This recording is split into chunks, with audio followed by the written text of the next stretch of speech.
اتنی بڑی اتحادی جماعت ہے مسلم لیگ نون کی، پیپلز پارٹی ہر طرح کے فیصلے جو ہیں وہ کرنے میں ایک دوسرے کے ساتھ رہے ہیں، لیکن بہت ساری ایسی چیزیں بھی ہیں جہاں پر پیچھے ہٹ جاتے ہیں، اور ایسا ہوتا ہے سم ٹائمز کہ اکیلی فیصلے کر لیے جاتے ہیں، جیسے کہ ابھی شکوہ کرتے ہوئے یہاں پر چیئرمین پیپلز پارٹی دکھائی دیے ہیں. کیا کہیں گے آپ اس پر؟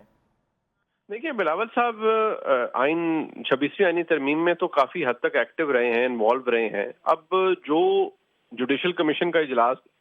بلایا گیا وہ اسی 26ویں آئینی ترمیم کے اندر ایک نیا جوڈیشل کمیشن ہے.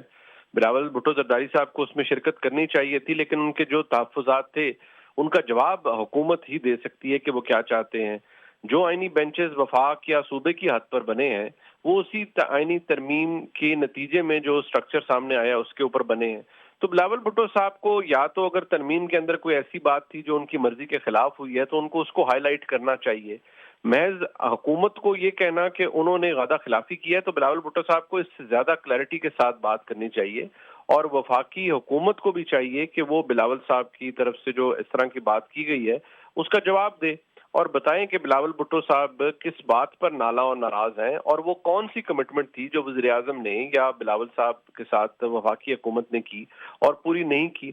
اس طرح جو گفتگو وہ فرما رہے ہیں اس سے تو یہ ظاہر ہوتا ہے کہ کچھ مس کمیونیکیشن بھی ہو سکتی ہے. ادروائز جو 26ویں آئینی ترمیم کا ڈرافٹ ہے وہ تو سب کو پتا ہے وہ کیا ڈرافٹ تھا، اور بلاول بھٹو زرداری صاحب اس کو اسپیئر ہیڈ کر رہے تھے اور سنگل ہینڈڈلی انہوں نے بہت کچھ کیا ہے. لیکن وہ کون سا نقطہ ہے جس پہ بلاول بھٹو صاحب کو اعتراض ہے، وہ بلاول بھٹو صاحب کو بھی ہائی لائٹ کرنے کی بہت سخت ضرورت ہے.